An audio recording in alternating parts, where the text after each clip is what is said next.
Well, it's Talk Birdie to me. We love a bonus podcast. And here's another one.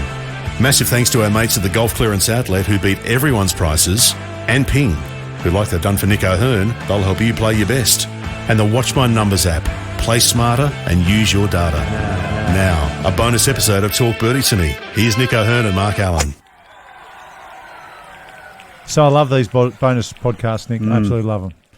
And today, we're going to hear a great story about going to jail, which is even better. I'm actually thinking because I've been to jail, I was thinking about getting the little teardrop tattooed on. I reckon our guest, who is going to join us very shortly, would probably be up for a little teardrop. I don't think Channel 9 would mind too much about a little teardrop.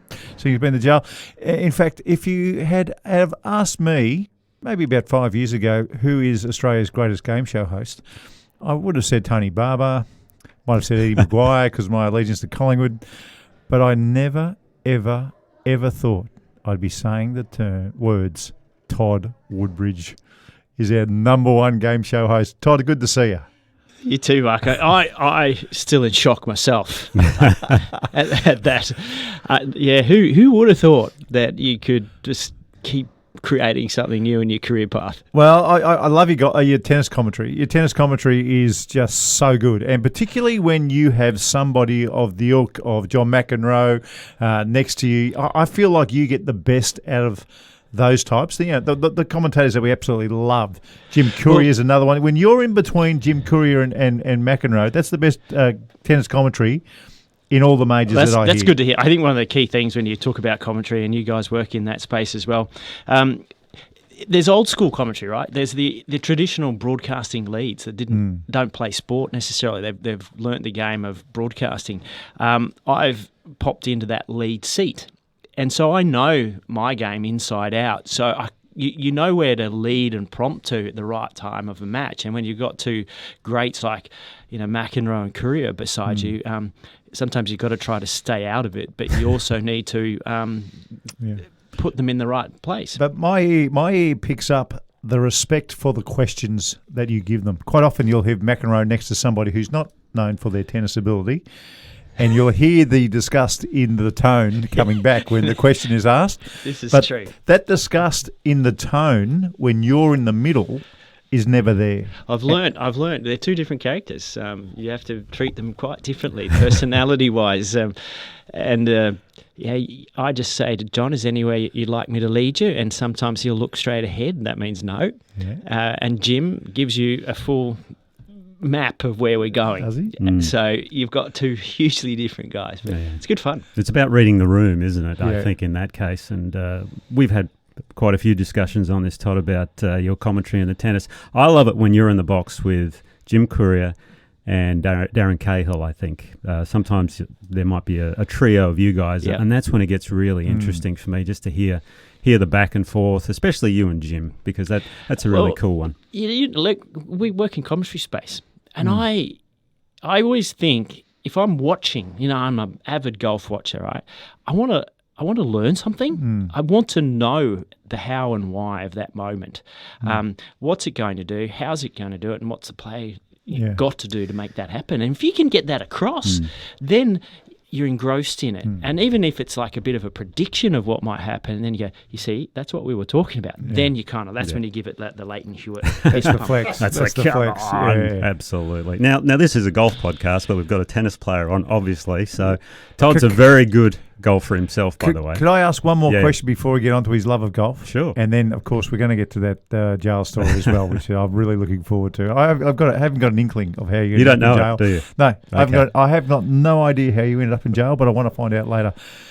When you were growing up, and you were working your tail off in tennis to be to win Wimbledon singles, and who knows whether you thought doubles back then. Yeah, I know. But, okay. Well, you got to what, number 17 in the world in singles? I got to 19, but I got to semis at Wimbledon. So, Mark, let me just give you a little rundown of what Todd's done, because I did a little bit of research here. Even though he's a good mate, I still go. Right, what did he do actually that, and I'll win? ask my question. All right. 22 Grand Slam titles. Yeah. 16 of those men, 6 in the mixed. Semi-finals of Wimbledon, you lost to Sampras? Lost to Pete Sampras, yeah. If you'd have beaten him, you only had Cedric Pearland to beat in the final. I know. I would have won it. I would have won it. We would be talking to a Wimbledon champion. You would have won. Well, we are, but I know what you mean. And by the way, an Olympic gold medalist in 1996 in Atlanta. Holy dolly. I know, exactly. So, yeah, okay. I just wanted to let you know who we're talking to. I appreciate that. Lifetime ago. I think every time I get involved, I always talk about the singles, how high you got up, because I think people think of you as a doubles player, but you were very, very good at singles. I was a good singles player. I wasn't great. I was probably a little light. The 19 in the world. Yeah, but semi-finals of Wimbledon. Jeez. Yeah. You were pretty good. Well, it's we've all lived through this headspace, and I like to communicate. I like to talk, and that's one of the things I could do playing doubles. I could actually get all the negativity out, and use tactics and things to be able to do that. When I played singles, it's like the saying Goran Ivanisevic used to use. There was a good Goran and a bad Goran, and when they both started talking to each other in their head, it all went haywire. That was the same for me on the singles court. Yeah. So when you were practicing, when you were a 12-year-old and you had these dreams and you were getting up early and you were doing all the things that Nick and I did and all the sports people did, the sacrifice and the whole thing, if some kind of egg-shaped thing came down from the clouds and someone jumped out and saw you practicing and walked over you and said, one day you're going to be a game show host on Australian TV. You had to get that out, didn't you? What would you have said? Because what? Yeah. What are you smoking? What the hell are you talking about? Because what are you smoking? I always think of it when I was a kid and I was tried to be a golfer. I was a very quiet kid. If that I don't believe that couldn't be true. If the egg came down and said that you were going to end up on radio, I would have thrown stones at the bloke. Yeah. No, I have. I never really thought about it. That was where it was going to go. I mean, just on 12 months ago, I got a phone call saying we'd like you to do a screen test. I said, for a show. Oh, okay, good. What is it? It's a game show. A game show? That's how it happened. Yeah, and I said, I'll have a look and I'll give it a crack. Would have thought it had been called Set Point rather than Tipping Point. And so I went up to Sydney, and I thought I was going to go like on a nice set with the Tipping Point set that we now see on TV, and it was going to be ready to go and feel professional. Well, I ended up with the tipping point was a trestle table with drafts on it. Ridiculous. And somebody shook the table and a few fell. Oh, 3 have gone over the tipping point there, and off we went and created. Are you kidding me? And obviously there was at least half a dozen people that went for a screen test, and they said, no, we liked you. And it all came down to... Unbelievable. It all came down, I think, to pulling in together everything that we've done in our careers. So having been an athlete and been interviewed since I was the age of 12, learning to deal with the media, learning to then, as part of the golf thing, one of the great people that taught me about golf and how to work a room was Payne Stewart. Amazing. And how you start talking to people, interacting, the competitiveness, and then commentary. I mean, the thing about Team Point is I'm commentating on a counter, falling down. Oh, it's going to nudge itself to the right. There's a lateral push here. It might get a couple over the tipping point. There we go.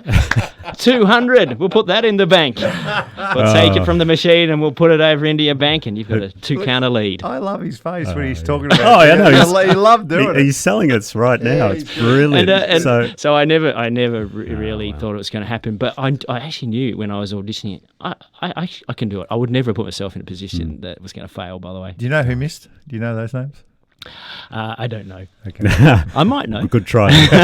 we'll find out later, Mark. Don't worry. But you mentioned one name there, Payne Stewart. Yeah. Todd. Obviously, you lived in Isleworth in the United States, which is where I lived, actually. Funnily enough, you must have heard I was coming, so you thought, out of the town. I'll get out of there. I'll come back to Australia. We became very close friends with Tracy. At that particular point, obviously, Payne had passed away. Now, you played with him and won a golf tournament with Payne down here at Coolum, right? I did. Yeah. Australian PGA, I think it was at that point. Or was it the Coolum Classic? It was the Coolum Classic. Yeah. The funny, I think the amateurs only played until Saturday. Yeah, we played 3 rounds, though. 3 rounds. I mean, you felt like you were part of the tournament. It was awesome. Because I played with Payne on the Sunday. Yeah. And I missed you, unfortunately, because you'd left the day before with the trophy.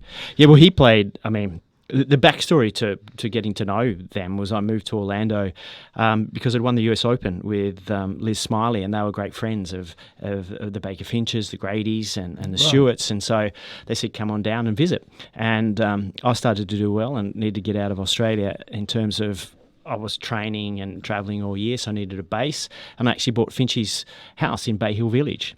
He'd won the Open and he was upgrading, and so I got his initial starting point with a bit of furniture and a bed and a TV in it. You got Finchie's bachelor pad. Yeah. Yeah, nice. And so that was how I started, and from there I started to do a bit better. Moved down the road to Isleworth, and off the connections went. But golf opened more doors for me than any sport, like more than tennis. I was good at tennis, and it allowed me to go more places than I ever thought possible. And Payne Stewart was a part of that. And the great things he used to say to you, you'd walk into a room and he would look for the main sponsor, the CEO of the event that week, because he'd go, Todd, that guy over there, he's writing your check this week. And so you need to meet him. And you never know, if you meet him, you might be wearing that company on your sleeve. It's funny you say that, because at the Schweppes Coolum Classic, I was a Schweppes player. So I did a clinic with Payne that week. And Payne did exactly what you're talking about. He didn't talk to me. He spoke to Rick Harley, who was writing his check that week. Yeah. And he just stood right next to him and did the clinic from Rick's right pocket. He was so good. Did he come and watch you play any tennis tournaments? Well, he did. Look, I was lucky. I think I was half responsible for him getting to play that tournament, by the way, because he and Tracy were coming down. I said, would you play with me? Will you be my partner? And he came down, and we ended up winning. I think we shot 28 under for the 3 rounds. Jeez. I was off 12, and he had 16 birdies and finished. What did he? He finished the tournament like 4 over or something. He was going at everything. It's good ham and egging. What do you think of the week? Because that was the golfers' Christmas party. Yeah. So every year, even though it was only a $200,000 event, everyone played. Everyone came back. Everyone brought their families to Coolum. The town square, that if you know Coolum, they've got this beautiful area where there's restaurants, and you could have a beer, and kids can run around, do whatever they like. No, I thought it was. We all loved it. Did you like it? Well, I loved golf, and you like, for any amateur, you feel like you're actually playing professional golf, because you're in amongst it. You got to get out of the way, but you're a part of it, because if you can make your par and it's a net birdie, off you go. Sensational. And that's the one thing that golf has over every other sport, by the way. And Payne is the example of that. You can go and play with any CEO in the world, and they can win a hole, and they can say they've beaten one of the greatest players. They're not going to break my serve. And then, so a great Payne story was that he loved tennis, and he and I used to play a little bit together. And he was a good, I'd say, low A grade, very good high B grade player. Give him a golf handicap for his tennis. I would say he was probably an 8 to 10. Well, he's a single figure mark. An 8 to 10. Player. Yeah, okay. I'd give Nick 4. Yeah. 3, 4. 4? Okay. Yeah, 3, so 4. about your golf handicap? Exactly. Yeah, exactly. We cross over. And so I would give him a 4 love lead, and then love 40 and 40 love. He never won a set off me. Hang on a second. So 4 love lead. Yeah. And then in the next 2 games, on my serve, he had love 40. And on his serve, he had 40 love. So in the first 3 points of a game, he had to win 1 point. And he never won a set off. That's fantastic. Now, you've actually done something that I've loved, because I've always thought tennis needs a handicapping system. Good, want to make a difference. That's how you do it. Yeah. That's fantastic. I used to do that with Marco, the tennis pro at Isleworth, except we'd go 30 love rather than the 40. But it actually was awesome for me, because I had to concentrate. I had to make sure I had to move well, I had to keep shape on the ball, keep it in court, and it was such good intensity. And he wanted to beat me bad. And he was very frustrated that he never did. Tell us about your friendship with Nick, because Nick tells me, it's not just you two, it's the families. Absolutely. Well, the reason we're here because of the jail story, which is coming up later, is because I was having dinner at Todd's house, and we just couldn't believe what we were seeing. Yeah. So. Well, I mean, a lot of my best mates have been golfers, and the connection with Isleworth in Orlando, and then Nick coming back to Australia, and we'd we'd met Nick on the road. We actually met at another great Pro-Am, the JP McManus Pro-Am in Ireland, and got to know each other a little bit, had seen each other when I'd gone back for trips to Orlando, and then he was talking about coming back. And I guess we were half responsible for saying, why don't you come to Melbourne? It's great. Melbourne. Yeah. And Blame him. And then helping the family sort of get settled and find some space when they first got here to find their feet. And, my golf got better when Nick got here. That's no doubt about that. And we've lived the same lives. That's the thing. When you're an athlete and you have this roller coaster that sport gives you, you actually kind of understand where you're all at, and also trying to recreate careers, right? Like or a new career path. That's what I've had to do, and you've had to do the same. No, absolutely. And there's another thing, by the way, Mark, that we have in common, Todd and I, and we'll talk about it maybe after the break. You're going to love this story. Oh, yeah. All right. It's one of the best. I'm looking forward to that. Just quickly, just while we're on the golf, because this is about the 9th green we're on. If you discovered golf like you discovered tennis at a young age, what level of golfer do you think you could have got to if you put all your energy into it? I'll probably I might have got pretty decent. What do you play I off don't know now? if I had the temperament for it, though. Yeah, that's the thing, isn't I'm it? a bit fiery. I might have been an arrow thrower. He might have been tossed off the course a couple of times. Yeah, well, it's funny because my kid was both my kids are tennis players. Neither of them are golfers. And I know your daughter's a golfer, not a tennis player. Yeah, we'd send them elsewhere. And the temperament required It's a tough game. to be a young, particularly in the men's, so the boys. To me, I used to tell my kid it's UFC. You get into that cage, you've got to be as aggressive as that other kid. Yeah. My kid was too nice. Yeah, he should have been a golfer. Yeah, tennis is far more head to head and in your face than what golf is. Even though it's out there, it's not. It's much the more adrenaline kicks in. So there's Todd's thoughts. Now, you've played a lot of golf. I've played once with Todd and I was impressed, but you've played a lot of golf with him. Could he have been a golfer? Well, what are you playing off now? 3, 4, something like that? You've been as low as scratch, maybe? No, I never got to scratch. 2, I'd got to 1 for a week, but... I have a feeling there's probably a similar correlation, because when I was young, I thought I was tossing up between tennis and golf, and I realised, never would have made it at tennis, no way in heck. And maybe he probably thought the same. If he was young enough, playing a bit of golf back then, it would have been maybe a bit of a toss-up, I would say, and you chose the right career path, obviously. Yeah, so it wasn't a toss-up at that point. Right, well, there's a couple of mysteries coming up, folks. I've got no idea how Todd Woodbridge ended up in jail, and Nick, I've got no idea what you want to talk about as well. So that's coming up next.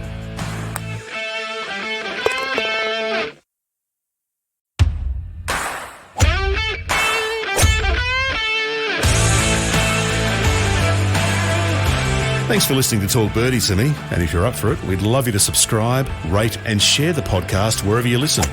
And thanks to our great partners who make the show possible, Ping, they'll help you play your best, Watch My Numbers, the most powerful database golf app in the world, and the Golf Clearance Outlet. They beat everyone's prices. Now, back to Nick O'Hearn and Mark Allen. Righto, enough of the suspense. Let's get going. Okay. No, you ask your question first. Yeah, so I just want to say, Mark, what we were talking about earlier, we have a lot in common. Yeah.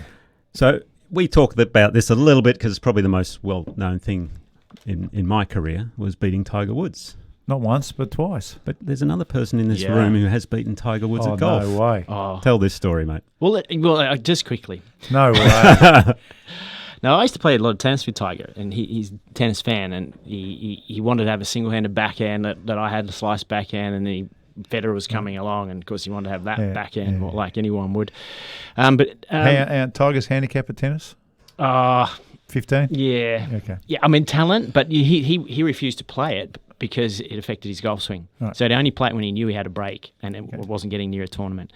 But I was at Isleworth one afternoon. It was about 5 o'clock or so, and I was going off to play a few holes, and I pulled up to the first in my golf buggy because we lived around the course. No one in sight, and all of a sudden Tiger pulls up and he says, "Can I join you?" If you have to. And so we tee off. He pulls one a little bit left, And I somehow sort of hit a straightish one, and he's stuck behind a tree, and he's got to chip one out, and he makes bogey, and I make par. So I figure I'm one up, right? The second is a really tough par 3. It's long, and it's through a chute of trees, and it's got water all along the right-hand side. He blocks one right, hits in the water. Could be the hardest par 3 in the world, Could by be. the way. And so I sort of hit a... And it's the second hole. Second yeah, hole. oh, welcome it's to horrendous. Incredible. Yeah, right. And I hit a sort of a topspin forehand through the chute and pull it over onto land. And I make bogey, but he's made double, so I go 2 up. Next is a par 5. He makes birdie, so I'm down 1 up. Get to the 4th. It's quite a tough par 4. Yeah. I make a par. He makes par, so I'm still 1 up. Then we get to the 5th. Now it's a medium shortish par 3. Yeah. We both hit the middle of the green. So I walked up and I said, well, my house just over here, Tiger. So good. I said, I've got to head in. He goes, yeah, all right, good. I said, thanks very much. 1 up, just beat Tiger Woods.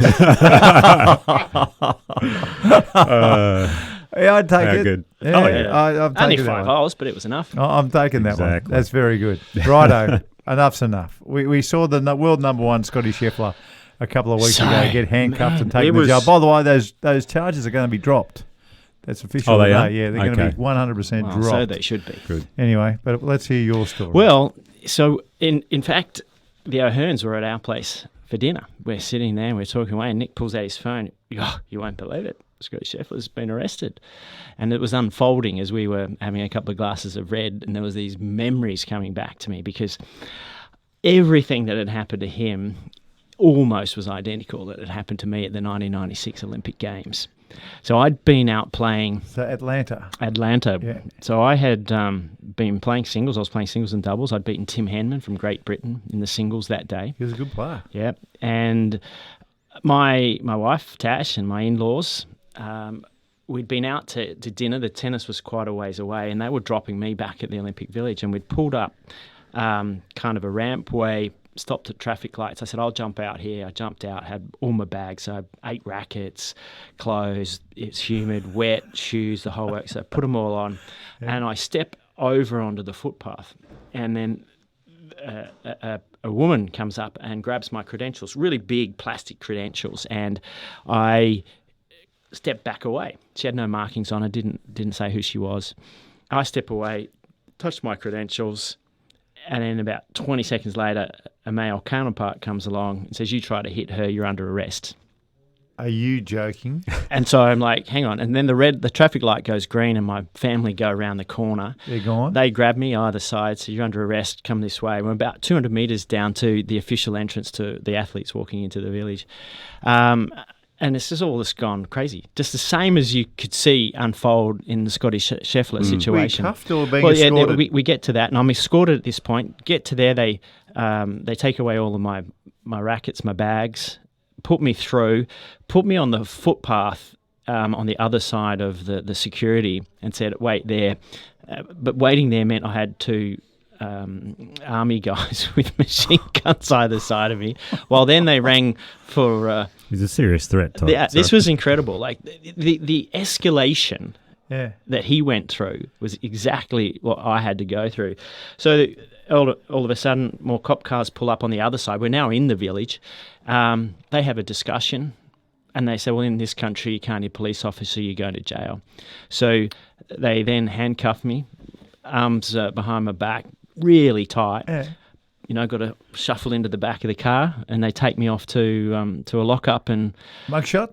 Well, firstly, I had to go to an Olympic court, so there is a courtroom set up for such things. Right. And they didn't let me make a phone call. I was never allowed. They called the Australian delegation. So John Coates gets the call. Todd Woodbridge. That's it. And my mind's right. Like, you know, you actually panic. You freeze. You don't really quite know what to do. I didn't say anything. Didn't behave badly. You're just thinking, what is going on? And so they wouldn't wait for anybody to get to me. They gave me an attorney.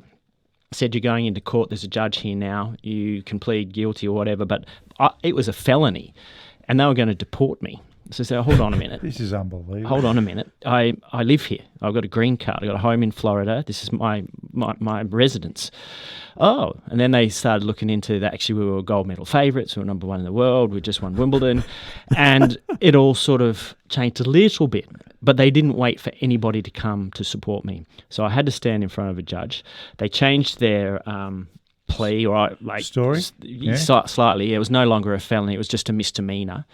And the judge, to this day, I just remember these words. He said, I'm going to treat you like every other criminal, and I'm going to send you down to the lockup, and you'll go through the process like every other criminal does. Joking. So I'm like, oh, okay. So eventually John arrives, and I get handcuffed again, and we get thrown in the back of a yellow bus. You know the big yellow buses, the school buses? Yeah. And then they take us down to the main Atlanta lockup. Oh, no. And I'm in the... Well, where the bad guys are. I'm in with the best of the night.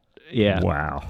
So they stuck me over in a corner, but it was a pretty rough room. What's Coatsy saying? He got let out. He wasn't allowed in that bit. So Right. I got my mug shot done. Took about an hour and a half. He meets me on the other side. I had to pay $1,000 fine. And then he and I ride back to the village. How long were you in there for in that room? I got back. I was in there for about a good hour. Okay. And then they processed me. Strike up some good tennis conversations with your inmates. I don't think I spoke for a couple of days. But I get back to the village at about 3 o'clock in the morning, and I'm rooming with Jason Stoltenberg, and he doesn't wake up. I'm sure he's thinking, where the bloody hell is he? Yeah. And of course, if it was today, I mean, it would be, well, we saw what happened. But mine... Free Todd T-shirts all over the place. But mine wasn't quite like that. So I ended up waiting for it to break. I had to ring my mum and dad. Said, look, I've been arrested. Dad was a copper, and I'm thinking, I'm thinking Dawn Fraser. I'm thinking all those things in my mind, and I'm also thinking, actually, I'm still in the tournament. I still got to play singles and doubles. And what happened? It came out 2 days later. We did a bit of a press thing. I spoke with Alan Jones and I spoke with Bruce McAvaney, and we got on page 7. Page 7. Page 7 of the paper. Yeah. And the only sort of repercussion to me is they pinched a nerve a bit in my left hand. So fortunately, it was the left hand, and I couldn't feel my thumb. So toss? Ball toss was I had a crappy ball toss anyway. But that stayed around for about 3 or 4 days. And in the end, good part of the story was that we ended up winning gold. Unbelievable. So dealt with a fair bit of psych stuff that way. So obviously do have a strong mentality. Yeah. And I had to walk past the 2 coppers that arrested me. With the gold medal on? I had it. I did feel like waving it in their face, but thought better of it. Everything that happened to Scotty, that is exactly what happened to me. You do have the UFC mentality. I mean, look at us. That's We're both incredible. We're both, lovely, charming. Well, it has been a pleasure, Todd. Thanks for coming across the street. Thanks for making sure this character didn't go back to Perth and is settled here in Melbourne, and we can do all this stuff together, which I love doing every week. I mean, golf is what brings us all together. It's a great game. It certainly is. Oh, you're a game of Kingston. Hey, can I say who's the best golfer that you played with? The best golfer I played with was Colin Montgomery. Who I hate saying that. I know that story. Yeah. Who would you have loved to have played with? I was drawn. I was on the same score as Tiger twice after a cut and never got to play with him. So he would have been it. Oh wow! Yeah, in competition that would have been scary. I got a game with Arnold Palmer. Oh, you did not. Jeez. That's just rubbing it in now. I love it. What was he like? He's unbelievable. He was unreal. He would have been unreal. It was at Bay Hill. His own course. Phenomenal course, isn't it? And Nick. And he... what was he like? Well, I think he was about 72, 73, and he shot 71. Unbelievable. And just knew everything about sport. In the days when you didn't have internet, you'd read the paper, he knew everything about tennis. He knew what Mark and I had done. He knew what other Australians were doing. And, incredible bloke. Lucky. Let's leave it like that. That's fabulous. Todd, it's been a pleasure. Great to see you. Great stuff boys. On Channel 9 with the game show hosting. And if you need any advice on reading quiz questions, you're our man. It takes practice. Thanks, Todd. Appreciate you coming in, mate, and sharing those stories. I've heard them a couple of times, but they just get better every time he tells them. So good. So good. Good on you guys. Cheers.